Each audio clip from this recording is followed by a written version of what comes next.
time in the history of the monarchy that this has happened. And therefore, we've all been asking, the doctor's name should be made public. You know that they put that outside with the easel, right? And then Harry, if we go by his narrative and spare, he says that Meghan Markle went to the hospital, the Portland hospital, and then she humped a ball, that she was put in the bathtub. She was given not one, but 2 epidurals. I am a mom. I have had my child by using an epidural. Doctors will never put you in a bathtub if you have an epidural because you have a tube sometimes, you know. They can't be pulling you out of water, can get in, all kinds of things can happen. And then Harry in his book says that within 2 hours of the child being born, they were back at Frogmore Cottage. Those are his words. Those are not my words. Those are his. And then if that is the case, that means that this woman with not 1, but 2 epidural, with a very difficult birth, geriatric, was literally cleaned up. The baby was smucked, wrapped, put in a van, and sent back because it takes almost an hour from Portland Hospital to go to Frogmore Cottage. Yes. How can this woman be allowed?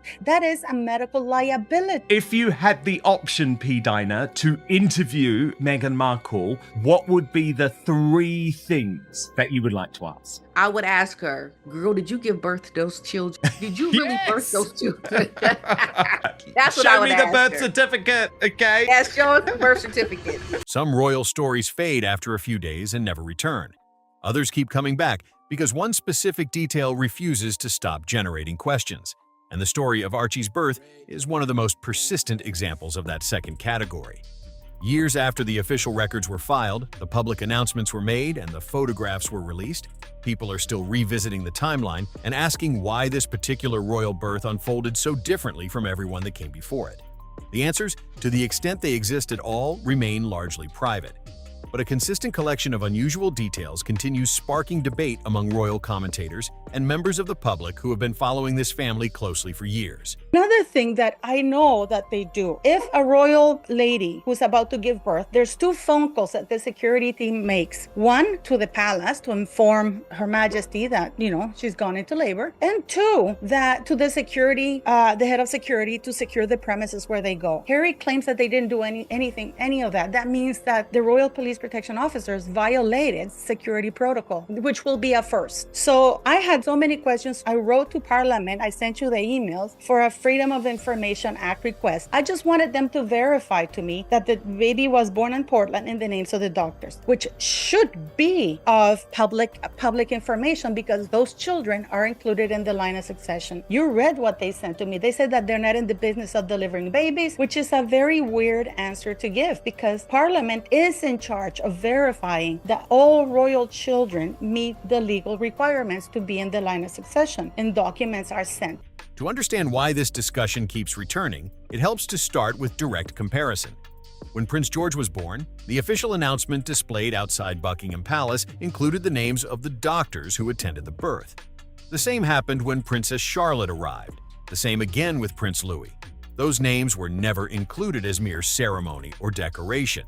They identified qualified and verifiable medical professionals whose involvement could be publicly confirmed, providing an independent point of reference that gave people confidence the announcement followed established royal tradition and that proper medical oversight had been in place.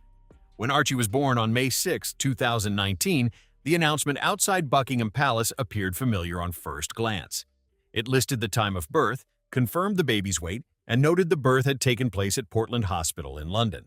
But one detail was conspicuously absent. Royal births from 1688 until 1936 were witnessed by the Home Secretary, and thereafter, if the Home Secretary's presence was deemed to be unnecessary because you had the royal obstetricians and you had unimpeachable witnesses to the birth of those children who would then sign off officially on the announcements. Every royal birth, with the exception of Archie's, Archie's and Lilibet's has been signed off by a host of royal doctors. There's a big difference between privacy and secrecy. Now, royal births are supposed to be, the details have to be made public because they have to reassure the United Kingdom that they meet the legal requirements to be in the line of succession, right? And we know that the only living witness to Unlike every comparable royal birth announcement in living memory, no doctor's name appeared anywhere on the official display. Royal observers noticed immediately because this wasn't simply a break from custom. To many commentators, it represented the removal of an independent professional reference that previous announcements had consistently included without controversy. Some argued the naming of an attending physician has never been purely ceremonial. In their view, it also places a named and verifiable medical professional on record as part of the official documentation, someone whose involvement is publicly acknowledged without disclosing any private medical information about mother or child. Others correctly point out that no formal rule requires such disclosure. But the difference between Archie's announcement and all previous modern royal births became a talking point that simply hasn't faded with time. You're wondering, why does that number really matter, Paula? This is directly from the government's website, guys. And this is reviewing a birth certificate, birth area code, okay? And then it tells you what it is. It's the first 3 digits. You remember the 105 that you saw? Is the birth area code. It tells you in which state the child was born. We have seen that in Lilibet's birth certificate. It states that her number is 105. So surely that is California, right? It turns out that California is 104. It's right here. And Colorado is 105. It was announced that Lilibet was born in Santa Barbara on June 4th, 2021. Suddenly, weird things started to happen because the obstetrician who helped deliver Lilibet shut her practice with little notice, telling patients she needs to focus on my own health and be with my family. Her name is Dr. Melissa Drake. And her husband happens to coincidentally own a fertility clinic. But she quit with given barely 10 days notice to patients, which is unheard. Questions continued building around what happened inside the hospital that morning. Portland Hospital released a brief statement congratulating the family but declined to discuss any medical specifics, citing patient confidentiality, a response entirely consistent with normal healthcare privacy standards and not unusual in any way. But it did mean the public record contained almost nothing beyond the statements Harry and Meghan themselves issued. Very little information came from any independent source. The narrative surrounding Archie's birth relied substantially on their own descriptions of events rather than confirmation from medical staff or other external parties who could speak to the day's specifics. Attention then moved to Archie's birth certificate after it was officially registered on May 17, 2019, within the normal registration window. The original document listed Meghan under her full legal name, Rachel Meghan, alongside her royal title and official designation. See here, this is Santa Barbara County, and you see certificate of live birth, Santa Barbara Cottage, she was born, and this is completely where it says the Duke of Sussex. That's Harry's first name, and his last name is His Royal Highness, okay? Which we know is incorrect, right? This was issued on July 2nd, 2021. I want you to pay attention to this number right here, the 105-202, the 105-2021-163-206. That number is incredibly important. Birth certificate for Lily looks nothing like the birth certificate for my son and others. It's definitely different. And even the copy that was released by TMZ said this is not like an official copy. So we have never seen the real birth certificate for Lily. We have not seen it. So I know from what I've seen, it's not legit. It's not, because I have one and it looks completely different. Fascinating. And no one, like, who's going to come out and say anything? Who? You know what I mean? So, like, she can get away with it. That's what I... At the time, nothing about the registration appeared unusual or out of the ordinary. Less than a month later, however, an amended version was issued. Meghan's given names had been removed from the document, leaving only her royal title. That administrative update attracted media attention quickly, with multiple newspapers reporting on the change and asking why it had been made. More than a year after the amendment, Omid Scobie shared a statement on behalf of the Sussexes explaining that the change had been directed by palace officials rather than requested by Harry or Meghan. Buckingham Palace offered no public response to that claim, leaving outside observers without any official explanation from every party involved. The result was another contested detail sitting permanently in the public record. Two competing accounts of who initiated a change to an official government document, with neither side formally withdrawing or modifying their position. The doctor talks about both the children and listen to what she says. So you tell me to tell you something that maybe a dozen people actually know that's going to come out very soon. Okay. Meghan Markle, the reason why you watch her interviews and she just seems off, she's owned by a pharmaceutical company. The two children that she had, they're not hers. She didn't have them with Harry. And how her and Harry met is that she's a Changes to birth records are legally permitted and not inherently unusual under UK registration rules. Amendments are made for various administrative reasons, including correcting details or updating how names and titles appear on official documents. On its own, that process carries no automatic implication of impropriety. But the specific nature of this particular change attracted sustained attention precisely because of what was altered. The original registration identified Meghan using her full legal name alongside her royal title. The updated version removed her personal given names, leaving only her institutional designation as Her Royal Highness, the Duchess of Sussex.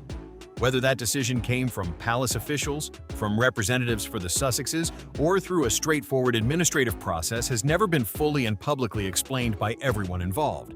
And that absence of complete explanation has kept the subject alive in royal commentary ever since. The different public accounts of Archie's birth that emerged across subsequent years added more complexity to an already layered situation. I've spoken to doctors, nurses, many women who've given birth to children, and all of them say the same thing. Those photographs of Meghan and the way the baby bump performed are totally unexpected, and they're not aware of any baby, any pregnant woman who is genuinely pregnant having her bump perform the way Meghan's has performed. I think she is a person who's done huge damage to the royal family, has been deeply inaccurate on many issues, and is of absolutely no value either to the royal family or society. But she just sucks from it, she takes from it and exploits it and profits. Rather than one consistent narrative told at a single moment in time, the public received separate and distinct versions from different sources across a span of years, each arriving under completely different circumstances and serving entirely different purposes. The palace announcement on the day of birth was characteristically brief, confirming the essential facts and nothing more. Meghan's later television interview discussed her personal experiences and emotional struggles during pregnancy. A deeply personal account focused on her own inner experience rather than factual documentation. Harry's memoir, published in January 2023 and breaking records as one of the fastest-selling nonfiction books in publishing history, offered his own retrospective perspective years after the events themselves had passed and after many subsequent developments had already occurred. Royal author Tom Bower has frequently discussed this pattern, the tendency of major events involving the Sussexes to generate multiple subsequent accounts rather than one universally accepted version.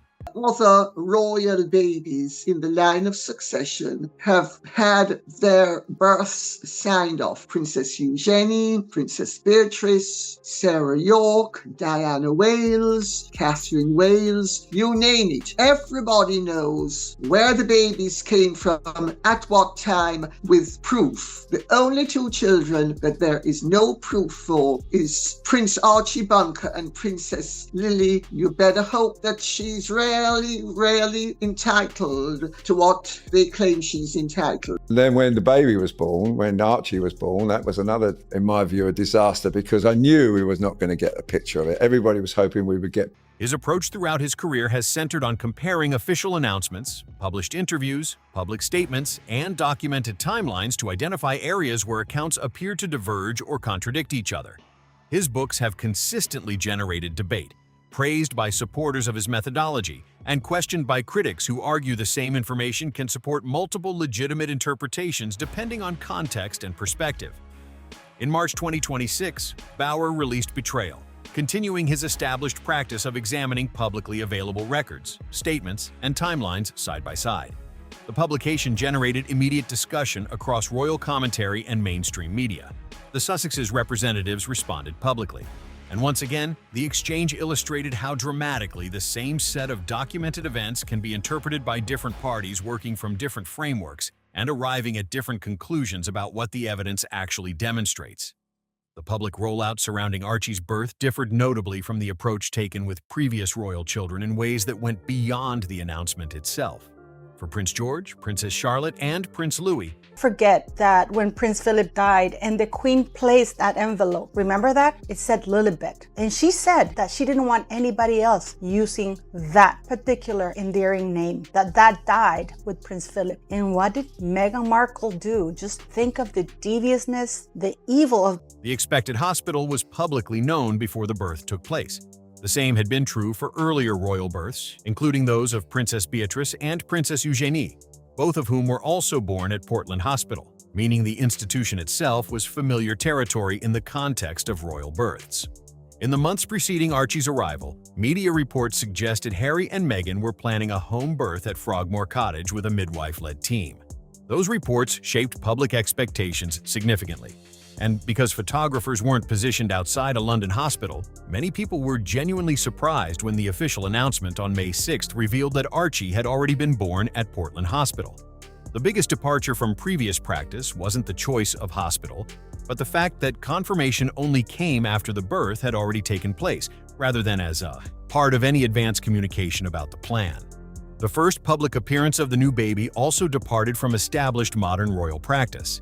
Instead of photographs taken outside a hospital within hours of birth, the pattern established with George, Charlotte, and Louis on the steps of the Lindo wing. Birth to them, and she has quite deliberately caused doubt, and she has created mischief, knowing that it would damage the royal family, which would show a level of spite and malice that is truly not only sick, but... Harry and Meghan waited until May 8th before releasing images. Those photographs were taken inside St. George's Hall at Windsor Castle during a carefully arranged and tightly controlled indoor photo opportunity. The setting was formal, the framing deliberate, and the access limited in ways that differed fundamentally from the brief but open hospital step appearances that had become part of the modern royal tradition.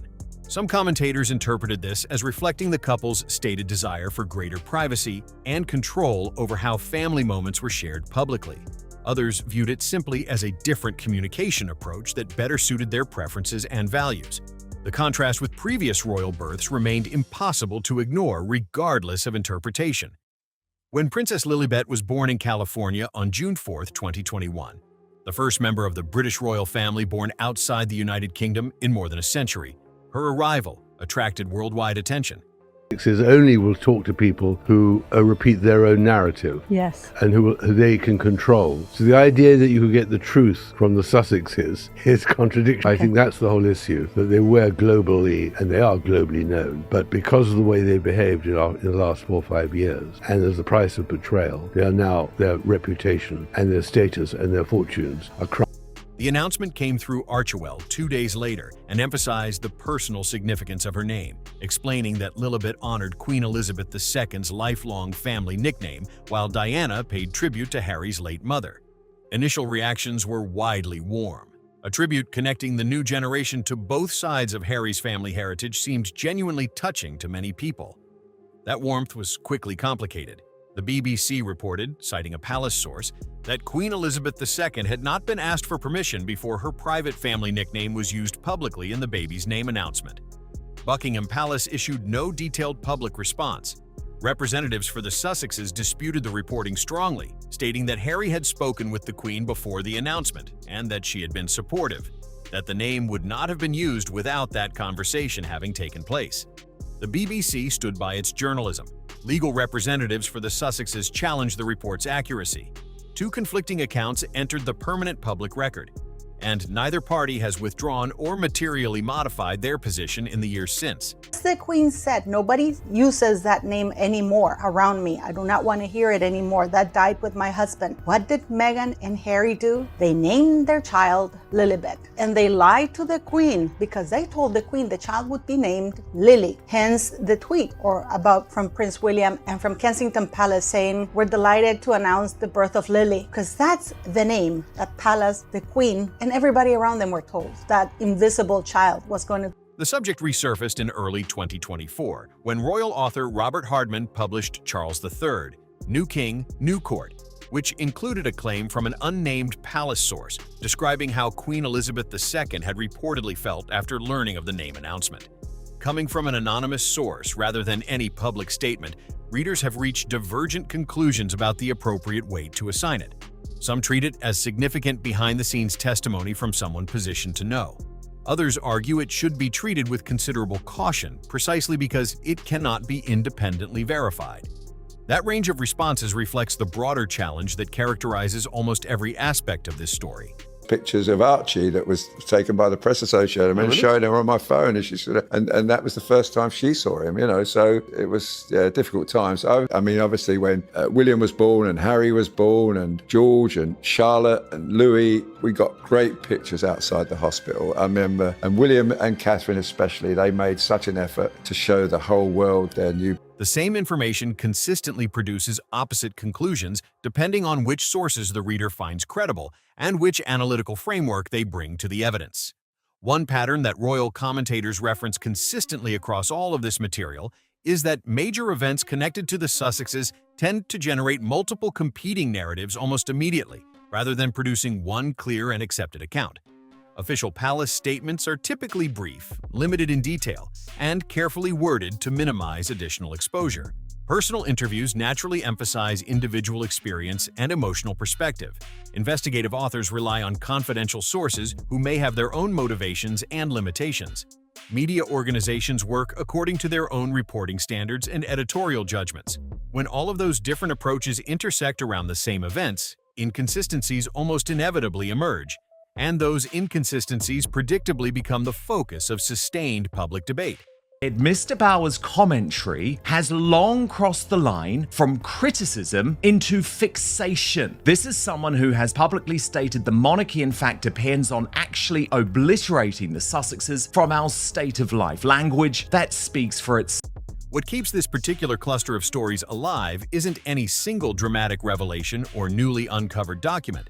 It's the accumulated effect of multiple small departures from established royal practice. The missing doctor's name in the birth announcement, the amended birth certificate, the competing accounts of how the Lilibet name decision unfolded, the controlled indoor photograph introduction rather than the familiar hospital step appearance, each individually explainable through various lenses, but collectively producing a pattern that commentators continue to examine and discuss years after the original events occurred. The public record on these questions isn't going to resolve itself cleanly. Future books, legal documents, interviews, or official statements may add new layers to the conversation, potentially answering some questions while generating others. That's the nature of how major royal stories develop, not through a single clarifying announcement that settles everything, but through a gradual accumulation of additional information that invites continued comparison with what was previously known. Royal watchers who have been following this family closely are well practiced at that comparative analysis, and every new development gives them fresh material to work with. What's your reading of all of this? Do the departures from royal birth tradition that surrounded Archie's arrival represent meaningful departures from standard practice, or simply personal choices deserving of privacy and respect? Drop your perspective in the comments. This is exactly the kind of nuanced question where the range of thoughtful views genuinely enriches the conversation. Like the video if the breakdown was useful, subscribe so you stay current as this story continues developing, and check out the next video on your screen now for more detailed royal analysis and commentary.